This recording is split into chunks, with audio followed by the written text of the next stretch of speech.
Hello everybody, my name is Average Election Enjoyer. Today on February 25th of 2026, and in this video I am going to be going over the February 24th special elections that we saw in Pennsylvania and Maine, and they are state house special elections to be specific. The first two elections I'm going to be covering both occurred in Pennsylvania, in their state house, of course, districts 22 and 42. The first one being Pennsylvania State House 22 Special Election General, where we see Anna Turbicio taking down Robert Smith. Only 37% reporting. That might be a glitch. However, the Democrat has been called, and it is a fairly decent margin for the Democrat in this election.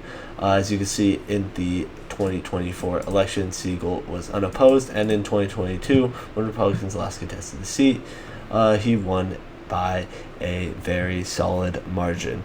He won by I believe that is a 28-point margin. Sorry, the math was not mathing for me for a second. And if we look at that district, as you can see, it is outside of Allentown and just to the west of Bethlehem, a very much so suburban district here, very Democratic district. Looking at you can see this is the current election, 67 to 32. I think this is the final result. It just says 37% reporting. I think that's just a glitch. 2024 it was uncontested, and 2022 was 63 to 36 there. So slight overperformance for the Democrats if this was in fact this is the final result. I would believe this looks about right. A fifth of the votes coming out in a special election. This is midterm. This is general. But uncontested would lead to the lower turnout that you see here. So this is not much you can take away from this election other than Democrats continuing to hold their advantage in Pennsylvania. As you can see, 198 margin. Big race for the Democrats to win. Pennsylvania State House 42 here. Big performance by Jennifer Mazzocco over Joseph Leckenby here. 81.7 to 18.3. Wow, that is quite a margin in this one. That is what, 60... I don't want to say it. No, 63 margin. We're good. I thought it was going to be this one, and I didn't want to say that. Getting flashbacks here. District 42 at the end of it's the southwest of Pittsburgh.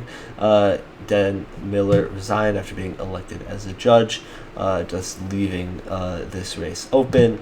67 to 33 margin in 2024. So this is a big overperformance for the Democrats in this race.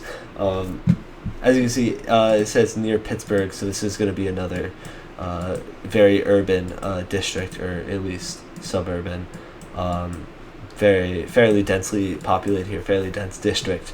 That's where you're going to see the biggest Democratic overperformances, is in these very dense districts here. So, but this is a huge overperformance. This is, let's see, trains in 2022. Go back to 2022, 68 to 31. So you can see this is from 2024, where it's only 66-33, all the way down to 81 to 18. This is a big overperformance by the Democrats. This is the last race. Was definitely conclusions couldn't really be drawn, just because of the extreme lack of turnout, and also the fact that the Democratic overperformance was pretty mute. This is a big overperformance by the Democrats. This is a warning sign for Republicans for Pennsylvania in 2026. So the Democrats can run up margins in Pittsburgh and stuff. It's going to make the Republicans.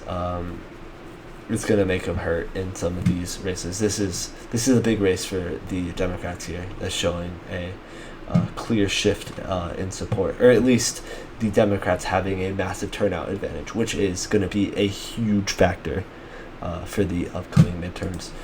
And the final race is going to be Maine House District 94. This is another interesting race.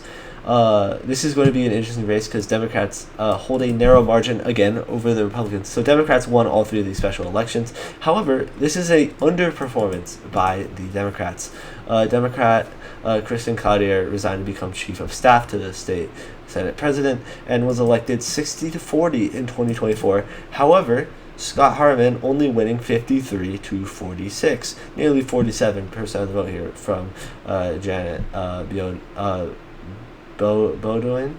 Sorry if I'm definitely butchering the last name there. I'd like to apologize for that. As you see, there's going to be a future special election again in Maine scheduled for June 9th. Unfortunately, Republican Kathy Jaffner passed away in January, so rest in peace to her. And this is the district here. It is inside of Lewistown, in the Lewistown area. So this is a somewhat urban district here. Not too urban, as you can see, but not as urban as the last two districts, of course. These are just very dense. But this is, you can see there's some urban areas over here, and then it sort of becomes a little more rural as you come out. But this was a overperformance by the Republicans here. You see it changed in 2022. So this was in fact, I believe, November, and then it.